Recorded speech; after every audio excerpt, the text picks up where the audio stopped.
E aí nós vamos ler alguns versículos aí, porque o capítulo é grande. Podemos ler, então? Capítulo 9, verso 1 diz assim: Enquanto isso, Saulo ainda respirava ameaças de morte contra os discípulos do Senhor. Dirigindo-se ao sumo sacerdote, pediu-lhe cartas para as sinagogas de Damasco, de maneira que, caso encontrasse ali homens ou mulheres que pertencessem ao caminho, os levasse presos para Jerusalém. Na sua viagem, quando se aproximava de Damasco, de repente brilhou ao redor dele uma luz que vinha do céu.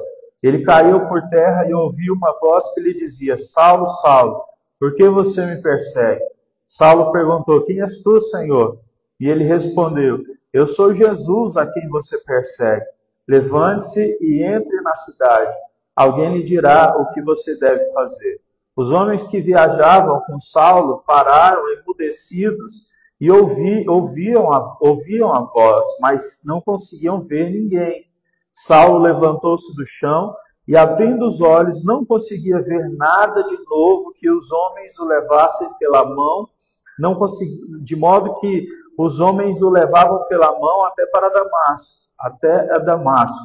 Por 3 dias esteve cego, não comeu nem bebeu nada.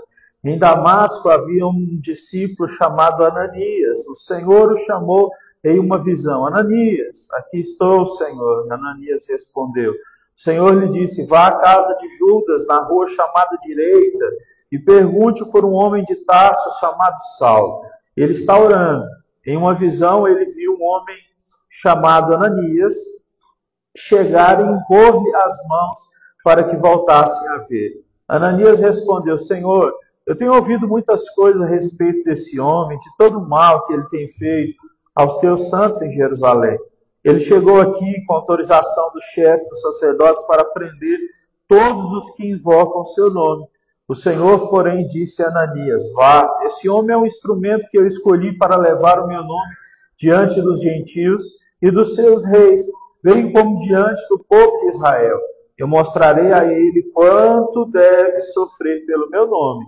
Então Ananias foi, entrou na casa, pôs as mãos sobre Saulo e disse: Irmão Saulo, o Senhor Jesus, que apareceu no caminho por onde você vinha, enviou-me para que você volte a ver e seja cheio do Espírito Santo.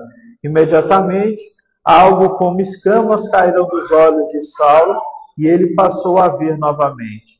Levantando-se, ele foi batizado e depois de comer, recuperou as forças. Vamos até aqui. Vamos fazer a oração? Obrigado. Estava precisando mesmo. Vamos orar. Senhor, fale conosco. É o nosso pedido que a Tua palavra visite os nossos corações, que o Senhor possa aumentar a nossa fé, perdoar os nossos pecados, aceitar a nossa adoração. Ó Deus, nós sabemos que estamos aqui para a glória do Senhor, é para que o Senhor seja louvado. E assim nós te pedimos, ó Deus, que toda a graça do Senhor, que o Senhor tem disponível a nós, que venha sobre nós, a graça, a misericórdia, derrama sobre nós. Somos carentes do Senhor e precisamos, ó Deus, da Tua presença. Que a Tua presença sempre seja conosco. É o pedido que nós fazemos, ó Deus, de coração, em nome de Jesus.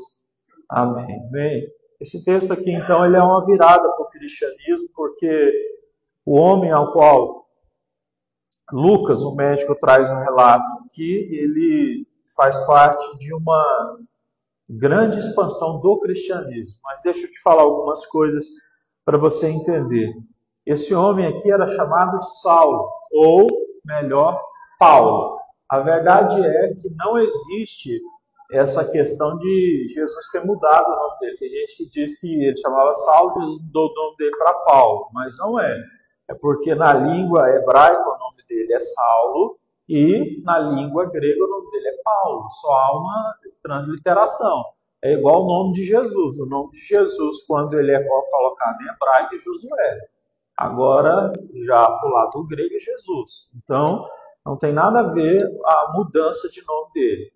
Para você entender historicamente aonde Paulo está conectado, Paulo ele já era nascido quando Jesus estava pregando. Jesus começa a pregar com 30 anos E nessa época, Paulo ele já é um jovem, ele é um adolescente jovem. Naquela época, com 14 anos, já era considerado um adulto, na verdade, com responsabilidades civis e legais. Ele já era um rapaz que tinha mais do que 14 anos.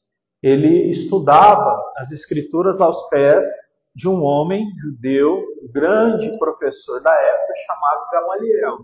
Paulo nasceu na cidade de Tarso, e a cidade de Tarso, ela está dentro das províncias ali que Roma cuidava. Então é por isso que ele é cidadão romano. Então ele tem as prerrogativas de ser cidadão romano, de ser julgado segundo a lei romana, porque ali onde ele nasceu, Tarso, certo, está dentro dessa jurisdição. Então ele é judeu, certo? O pai e a mãe dele são judeus, hebreus. Ele é um homem que é convertido ao judaísmo e por isso ele está aprendendo. E a função da vida dele, ou por assim dizer, o sonho da vida dele, era se tornar um dos maiores, certo, fariseus daquela época. Os fariseus, eles eram os principais homens da religião judaica, né? Então, enquanto Jesus está pregando, Paulo já está vivo e está tendo a consciência de tudo que está acontecendo. Então, só para você entender isso. Então, não é que Jesus veio, pregou, morreu, ressuscitou, aí depois Paulo nasceu, começou a perseguir os cristãos, depois foi lá e aconteceu o que aconteceu no capítulo 9. Não. Paulo, ele é contemporâneo de Jesus, mais novo que Jesus, claro, mas eles viveram então no mesmo período ali, eles chegaram a pisar ali nas mesmas terras, ok? Jesus sendo mais velho que Paulo.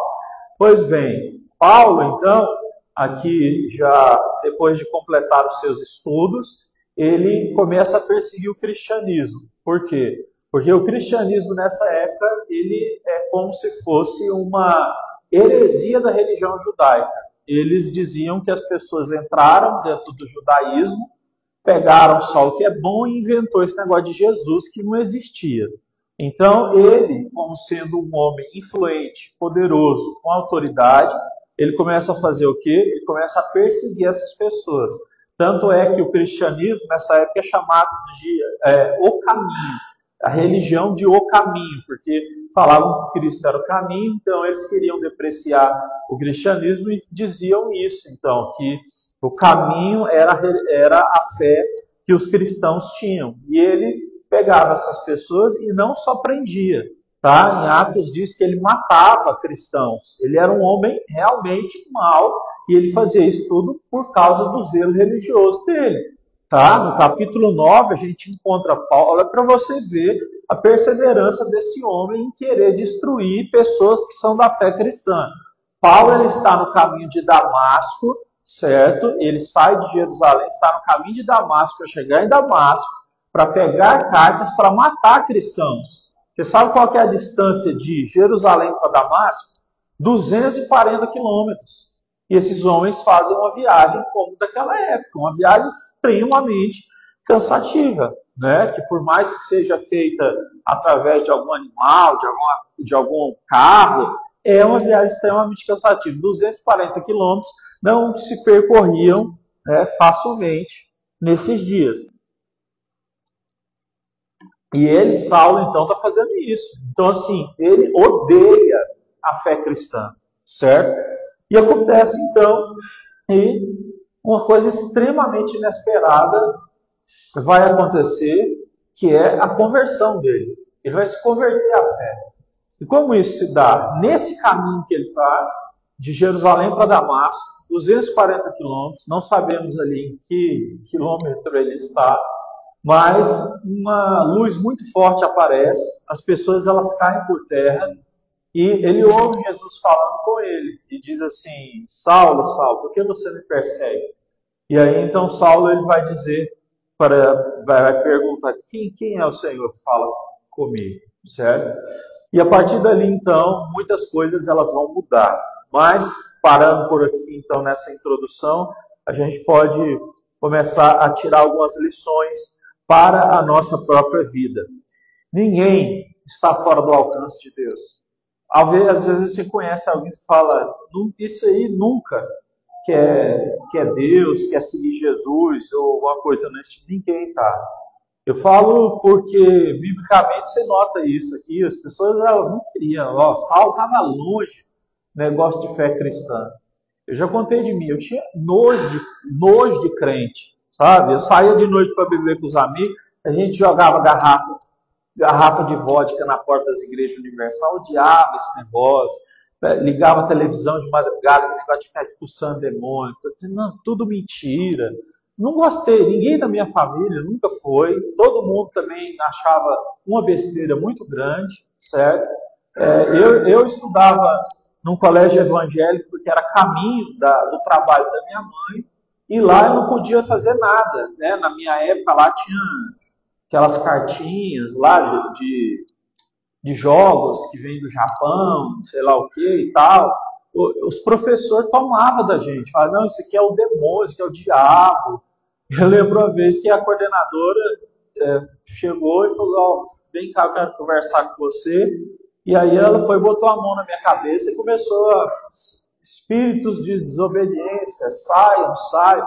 Eu fiquei morrendo de rir daquilo. Falei, gente, que povo besta, que coisa que não tem nada a ver. Então, assim, eu nunca quis mexer com isso, tá? Se você me perguntar de forma racional como que eu vim parar nisso, eu vou te dizer, é isso, é Deus. Você pergunta para Paulo aqui, não tem lógica, é o que ele mais odeia, o que ele mais luta contra, a fé cristã, mas ele teve um encontro com algo que é maior que ele, tá? E não é um encontro só intelectual.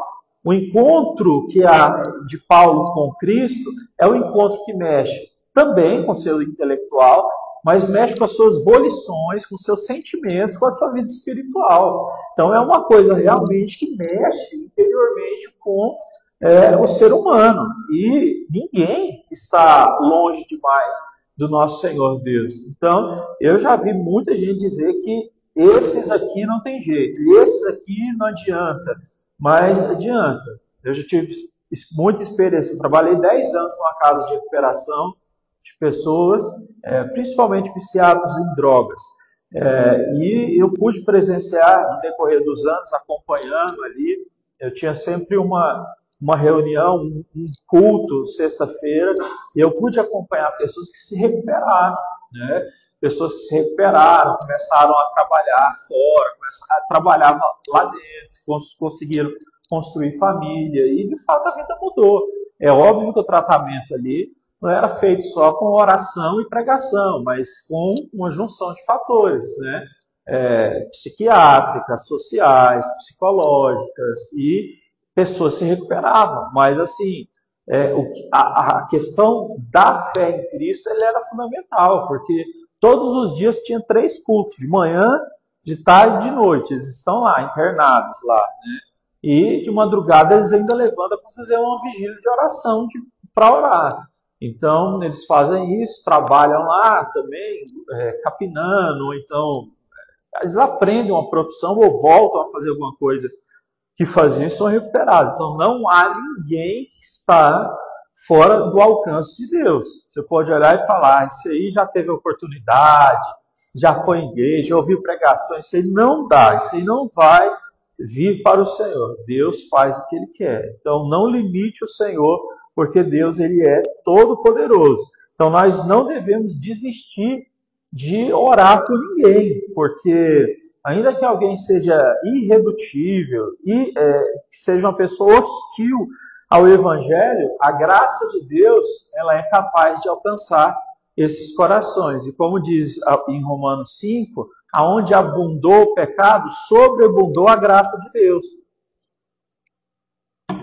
Então, a graça de Deus ela é suficientemente grande, certo, para entrar num lugar que havia erros. Deus ele é maior do que a natureza humana que é ruim, ele é maior do que essas coisas.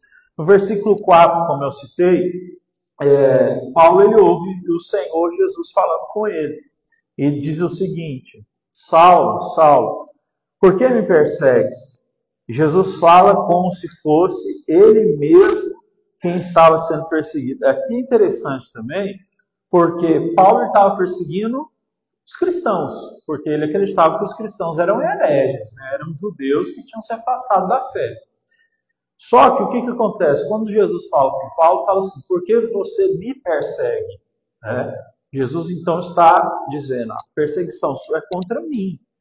Por quê? Porque quando existe, certo, pessoas que estão caminhando de acordo com a palavra de Jesus, primeiro está escrito o que o apóstolo Paulo falou, né?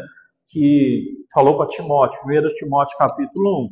Se você quiser seguir Jesus Cristo, de alguma forma você vai padecer algum tipo de perseguição. Não tem como seguir Jesus Cristo fielmente sem padecer algum tipo de perseguição. Jesus falou isso, bem-aventurados serão vocês quando forem perseguidos, né, forem caluniados, porque da mesma forma os profetas, os antigos foram também. Mateus 5, verso 12 diz isso. Então, quando uma igreja é de verdade, e para uma igreja ser de verdade, ela tem que centralizar a pregação bíblica, os louvores, tem que ser um lugar que é saudável para o desenvolvimento das pessoas. E se alguém levanta contra um lugar como esse, uma pessoa dessa está se levantando contra Cristo, porque Cristo mesmo disse, as portas do inferno não prevalecerão contra a minha igreja. Só que a igreja de Jesus não é esses caras aí que acham que eles podem falar no nome da igreja, entendeu? Não é nada disso. Nós estamos falando sobre algo que a autoridade espiritual vem da Bíblia. Não vem porque uma igreja tem um monte de deputado estadual, federal, senador, prefeito. Tem igreja que tem tudo aí, entendeu? Dinheiro, poder, influência, televisão, tem tudo. Não é esse tipo de igreja que Jesus está dizendo que ele vai manter de pé. A igreja que fica de pé é a igreja que é fiel às Escrituras. Então, por isso que Jesus diz, porque você me persegue, porque o que eles estão fazendo é o que? Eles só estão pregando. É só isso que os cristãos faziam. Os cristãos, eles não eram proselitistas, no sentido de colocar a pessoa entre a parede e dizer o seguinte, ó, o negócio é o seguinte, se você não se tornar cristão, você vai perder o seu trabalho aqui comigo. Não existia esse tipo de proselitismo errado, que inclusive era muito feito, né, pelos judeus. Nessa época de perseguição, quando surgiu a igreja, depois que Jesus ressuscitou e foi para o céu, né, o proselitismo judaico era muito grande. Então os caras falavam, ó, se você não largar a fé, você perde o emprego, você não pode mais morar nessa casa, se a casa fosse alugada. Então as pessoas começaram a ir cada uma para um lado. Por isso que depois, né, que a igreja surgiu, os cristãos eles começaram a se espalhar. Por um lado foi ruim, porque quem passou por isso sofreu grande perseguição. Imagina uma família que tem criança, grande perseguição. Mas por outro lado foi Deus, porque Deus espalhou os cristãos e eles pregaram a mensagem da cruz. E é o que a Bíblia diz, que a gente pode até falar de Jesus, mas é o Espírito Santo que traz qualquer tipo de convencimento dentro do coração de uma pessoa. Então ninguém tem o poder de convencer alguém a crer em Cristo. É o Espírito Santo. É o que a Bíblia diz. Então os cristãos só faziam isso. E o que? Ia aumentando o número de pessoas que seguiam o Senhor justamente por causa disso. Eles viviam numa época de muita opressão, né? Porque o Império Romano cobrava impostos altíssimos. O Império Romano tolerava o judaísmo, deixava eles ter uma liberdadezinha para eles ficar tranquilinhos, entendeu? Para não precisar ter que ficar lutando toda hora contra, né, colônias que eles tinham. Então eles aceitavam e ficava mais ou menos naquilo ali. Mas o cristianismo era mais ou menos isso. Olha, Cristo é o Senhor, é o caminho e tal. Eles pregavam, diziam para as pessoas, é necessário o arrependimento e pronto. Então não existia esse tipo de força, a força de pagar imposto, a força de que você não for judeu, da religião judaica, você vai perder seus benefícios sociais, seus benefícios financeiros, profissionais. Então a fé cristã, ela começou a abalar o mundo. Porque não tinha nada parecido no mundo nessa época. Nem as religiões helênicas vindas da Grécia, né, com seus vários deuses, nem as demais religiões, assim, não tinha nada parecido, né, dessa forma. Então, as religiões, sabe o que elas faziam? Elas faziam assim, vocês precisam sacrificar algo a Deus. Por exemplo, né, a maioria das religiões pagãs, elas tinham deuses, mas mudavam o nome, mas assim, característica mesmo. Por exemplo, a maioria das religiões pediam um sacrifício familiar. E esse sacrifício familiar geralmente acontecia com uma mulher que tinha dado à luz a um filho e ela tinha que matar esse filho para o Deus. Né? Esse Deus muitas vezes é chamado de Moloque na Bíblia. Em Moloque eles faziam uma estátua grande só do rosto dele, com a boca aberta, cheia de fogo, e o sacrifício é pegar o bebê, a criança, o neném, e jogar lá dentro. Então, assim, muita gente fez isso, entendeu? Muita gente. Assim como também nos cultos, em que as pessoas tinham que participar de bacanais, certo? Eles levavam as pessoas para o templo, por exemplo, da deusa Diana, da deusa Afrodite, e lá as pessoas tinham que todas ficarem nu e fazer sexo umas com as outras, porque aquilo ali, certo, seria uma forma de sacrifício à deusa que traz a eles, então, a fertilidade, que traz a eles esse tipo de coisa. Aí quando você vai para o cristianismo diz assim, Jesus morreu por você, ele se sacrificou por você. Então você tem uma fé que abala o mundo, que vai contra todo tipo de sistema que tinha se estabelecido no mundo antigo, certo? Porque você vê ali que a fé cristã ela nasce no meio do mundo antigo conhecido ali, daqueles dias, né, que a gente tem por história ali, que é ali na África, Europa e Ásia, naquele grande miolo que tem ali, certo? A fé cristã ela cresce bastante. E assim, na Bíblia você já encontra, por exemplo, Paulo, depois que ele virou missionário, ele passou na Itália, está escrito na Bíblia, é a mesma Itália de hoje em dia. Ele passou na Espanha, passou na Turquia, é a mesma Turquia que existe hoje em dia, mesmo lugar geograficamente. Ele passou na Galácia também, que é uma região bem conhecida. Por exemplo, Timóteo, que era um dos discípulos, ele morreu na Índia, pregando na Índia, tomou uma flechada no peito enquanto pregava. Então, assim, os cristãos, eles se espalharam mesmo, sabe? Então, não é que ficou ali só num moinho, eles foram tudo quanto é lugar. Na África mesmo se expandiu demais a fé cristã também, na Etiópia e muitas outras nações já citadas nessa época, né?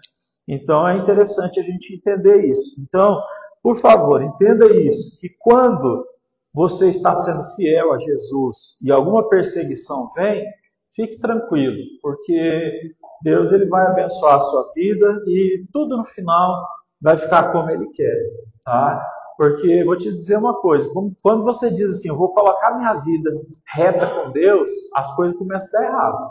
Assim começa a bagunçar, mas persevera, que aí você vai ver que o quê? Que na verdade Deus só está tirando do lugar para ajeitar as prioridades e ficarem todos no devido lugar. Então, não tenha medo, assim como Paulo não teve medo do sofrimento, né, ou de ficar sozinho. Deus estava fazendo algo na vida dele, ali no caso, o próprio nosso Senhor Jesus Cristo. Né? Você vê no versículo 6 que Paulo pergunta para o Senhor Jesus, nessa visão que ele está tendo no caminho de Damasco, ele pergunta, Senhor, o que o Senhor quer que eu te faça? Né? Porque a conversão, como eu disse, ela é muito mais do que emoção, ela é a transformação de um comportamento. Então, Paulo já está, naquele momento ali, certo, pego pela graça. Deixa eu te dizer uma coisa. A Bíblia, ela diz que a salvação vem do Senhor. Jonas capítulo 2, versículo 9. Jesus diz, em João capítulo 6, versículo 37, que ninguém pode vir até ele se o Pai não tiver enviado. Jesus também diz, em Mateus capítulo 16, no versículo 8, que é o Espírito Santo que convence alguém do pecado, da justiça e do juízo. A Bíblia diz no livro de Atos que Pedro, enquanto ele pregava para as mulheres que lavavam roupa na beira do rio, que o Espírito de Deus abriu o coração de Dorcas para que ela pudesse crer no Evangelho. Biblicamente, a gente vê que a conversão ela é algo que Deus é que traz ao homem. Não é o ser humano que se esforça para acreditar. Deus, Ele é o dono da salvação. Ele nos chama, Ele gera fé no nosso coração. Ele opera, certo, de maneira forte. E é o que acontece então com Paulo.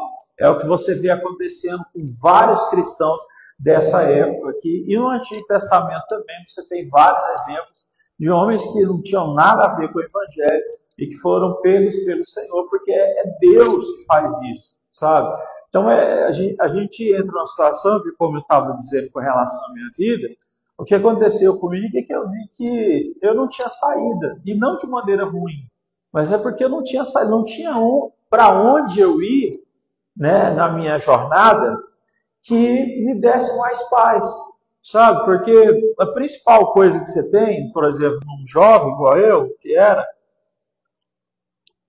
ainda sou jovem, mas jovenzinho, como eu era, você está procurando o quê? Alegria, adrenalina e paz, né? Então o que acontece? Alegria não dá, dava para ter o quê? Rompantes de felicidade, dependendo do que você está usando aí. Paz, então, não dá, né? É complicadíssimo. A pessoa pode até experimentar alguma coisa que pode gerar um pouquinho de paz e tal, mas paz mesmo não dá. Pode experimentar remédio e tal, para tentar ter a paz. Não sou contra remédio quando ele é prescrito, mas assim, a paz de Deus que eu estou falando. Então, o que acontece? Eu percebi claramente que quando Jesus fisgou meu coração, eu não queria nada daquilo. Eu fui com um amigo meu, assim, de forma despretensiosa total, sabe? Primeira vez que eu fui num local, assim, eu não queria nem saber daquilo. Eu saía direto lá, sabe? Eu entrava e saía toda hora para ir fumar. Falava, não, tá demorando demais esse trem, todo mundo sentado aqui e tal. E meu amigo falava, não, vamos ficar aí para comer e tal, a comida é boa. Ficava estranho. E assim, não fazia sentido nenhum para mim. Mas no dia que realmente eu escutei uma pregação bíblica, certo, através de uma pessoa, eu percebi que não tinha saída. Não tinha como eu ir para outro lugar e ter paz. Não tinha outro caminho de paz. Eu poderia procurar tudo, como eu procurava, tudo que existia ali à disposição de um jovem, mas não tinha paz. Então, eu percebi que em Cristo Jesus, né, eu realmente ia poder viver uma vida abençoada. E foi o que aconteceu. A melhor coisa que aconteceu comigo, quando eu me converti, foi sentir paz. Nossa, eu ia para a escola a pé, porque era perto de casa, perto assim, 1 quilômetro. Sabe, eu andava indo para a escola como se eu estivesse flutuando, cheio de paz. E eu lembro das outras vezes que eu ia para a escola, que eu sempre ia fumando, sabe? Era um desgosto, era uma coisa horrível.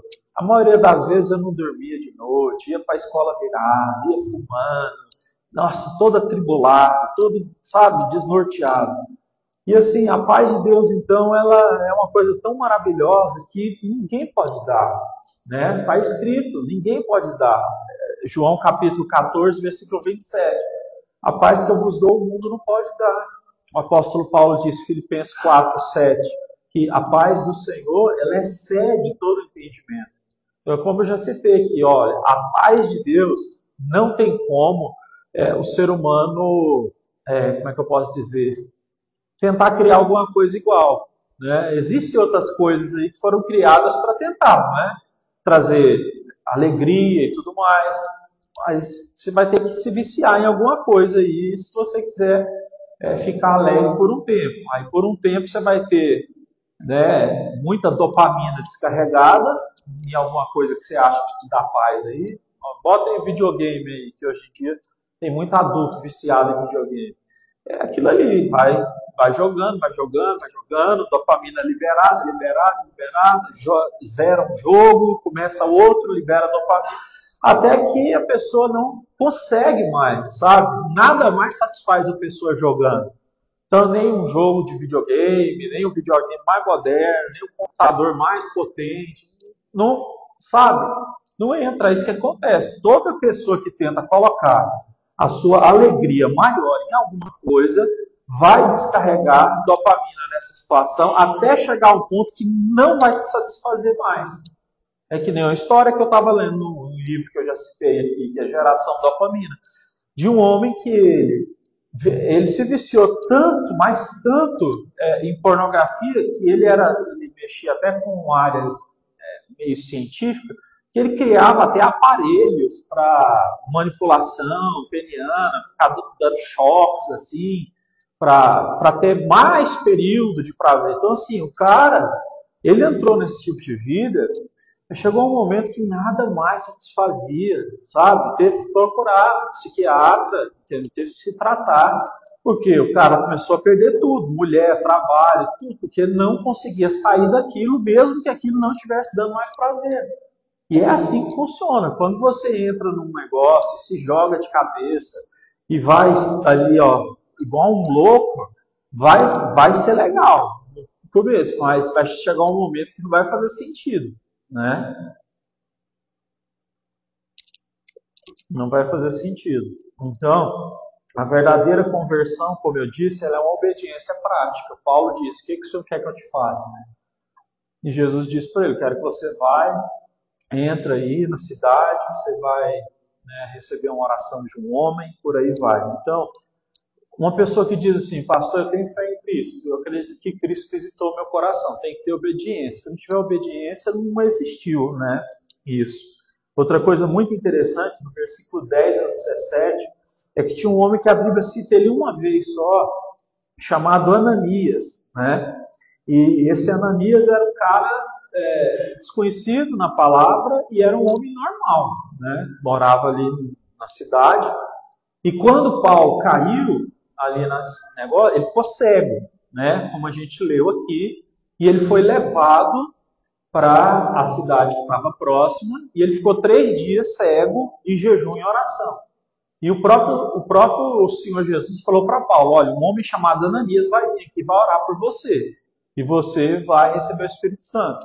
E o Senhor Deus falou com Ananias lá também, falou: Ananias, você vai até uma rua chamada Direita, lá tem um homem chamado Saulo que está te esperando para você orar por ele, para ele receber o Espírito Santo. E aí Ananias questiona a Deus, ele fala: Senhor, esse homem eu tenho ouvido falar muitas coisas a respeito dele e eu não gostaria de ir lá não, porque ele é matador, ele é um homem do mal, mas ele vai. Então, Deus ele usa pessoas comuns para propósitos muito grandes. O apóstolo Paulo ele escreveu a maior parte do Novo Testamento, né? Mais de 14 livros, ou 15, tem um que não se sabe a autoria, mas Ananias ele aparece uma vez só, e ele ora por Paulo. Paulo não seria o Paulo se não tivesse um Ananias. E na vida da gente é mais ou menos assim, certo?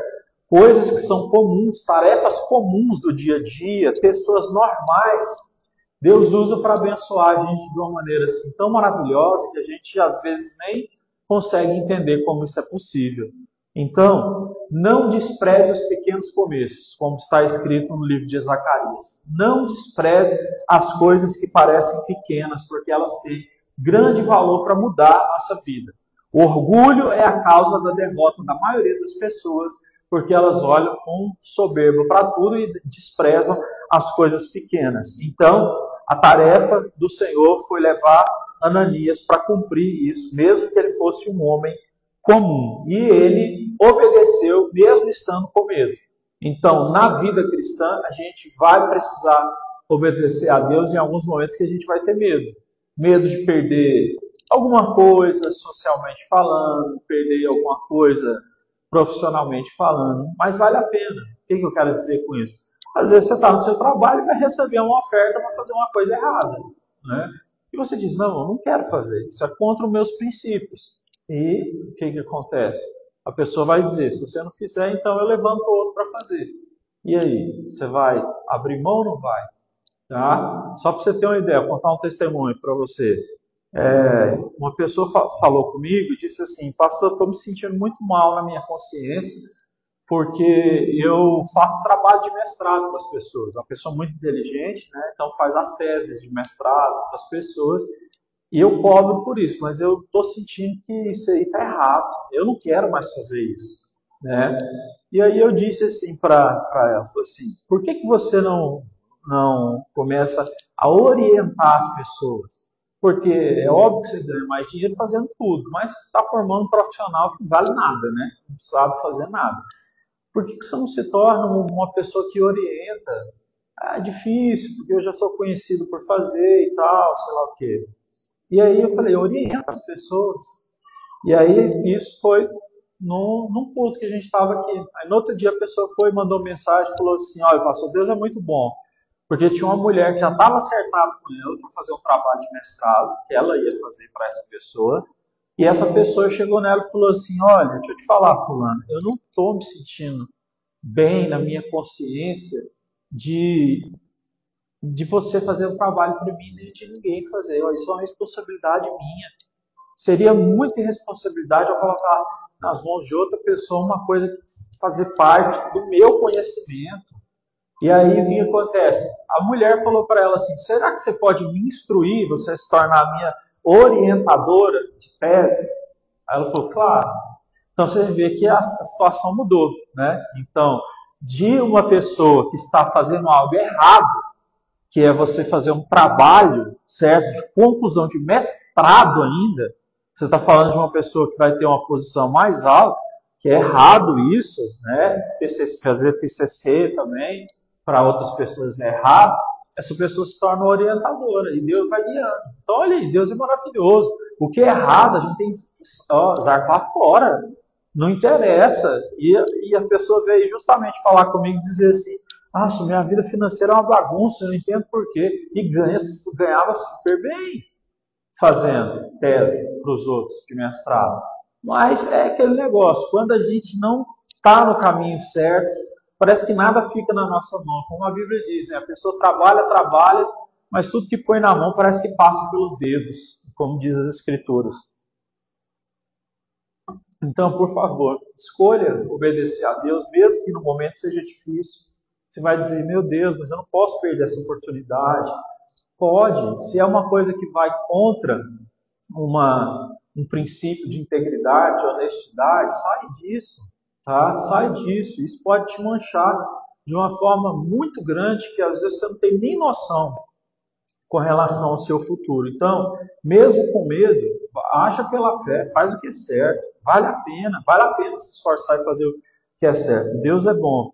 A gente já ir para a parte final. Então, a salvação ela é um chamado de Deus, né? Ela é um chamado para a missão. Então, Paulo foi chamado para uma missão e essa missão foi pregar o Evangelho. Então, assim, toda pessoa visitada por Deus, de alguma forma, ela quer repassar isso também para as outras pessoas, porque é um chamado para que você possa renunciar a si mesmo e falar sobre algo bom para alguém.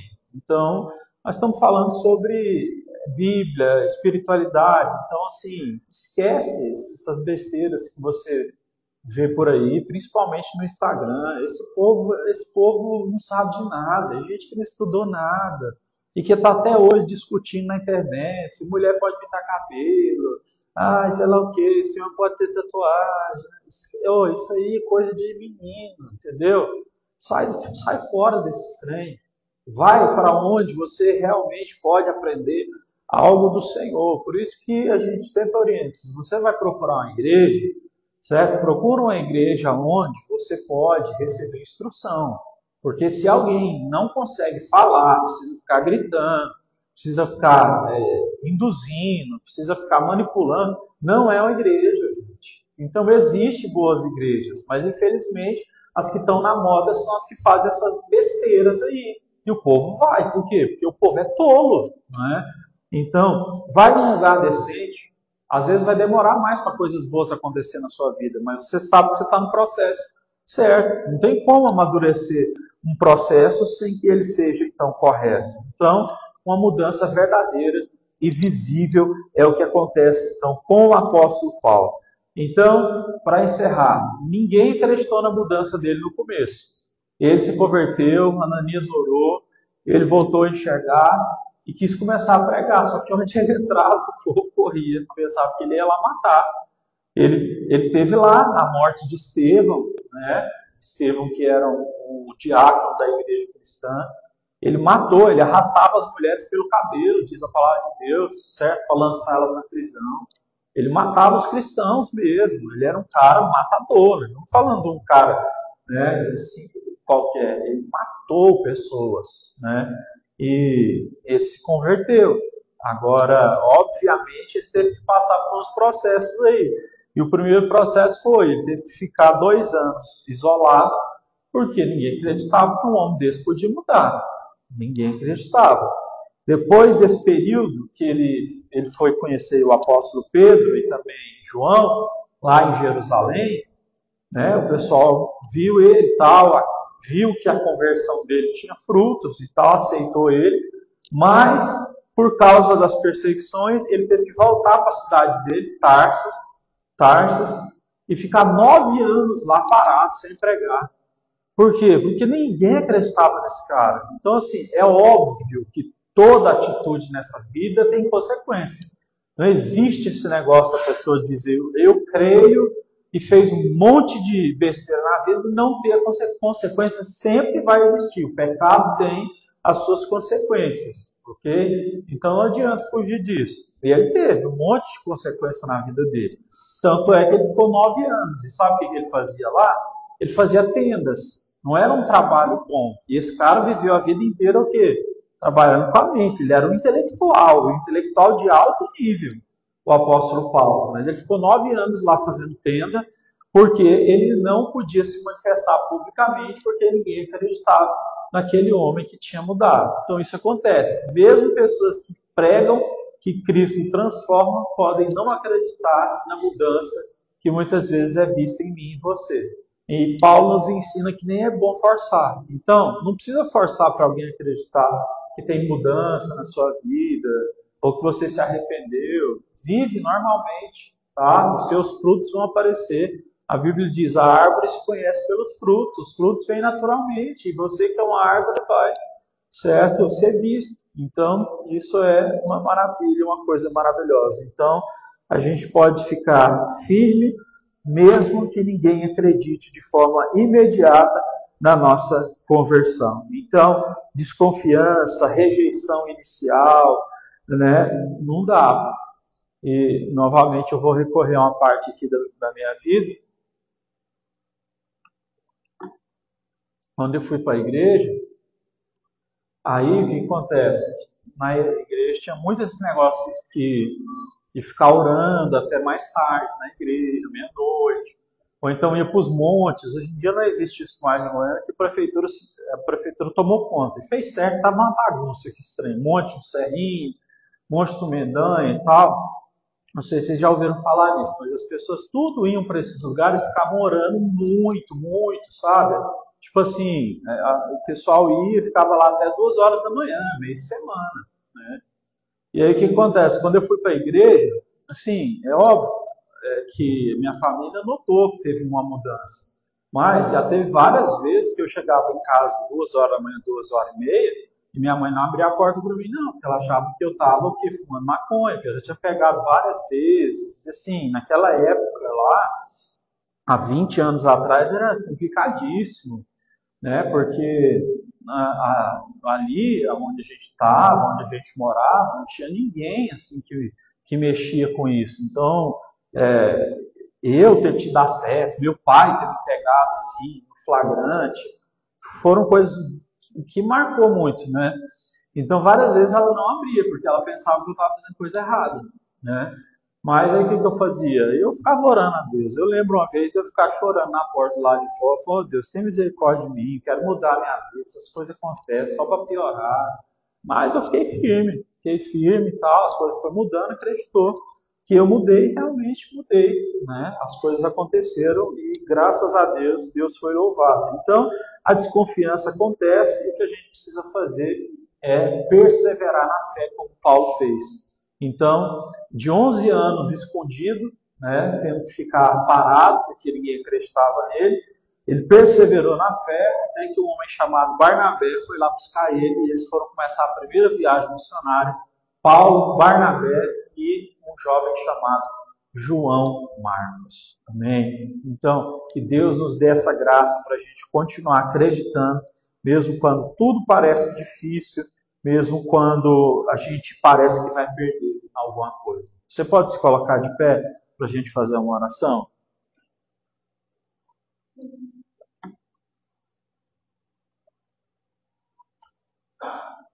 Vamos orar? Para que Deus possa nos ajudar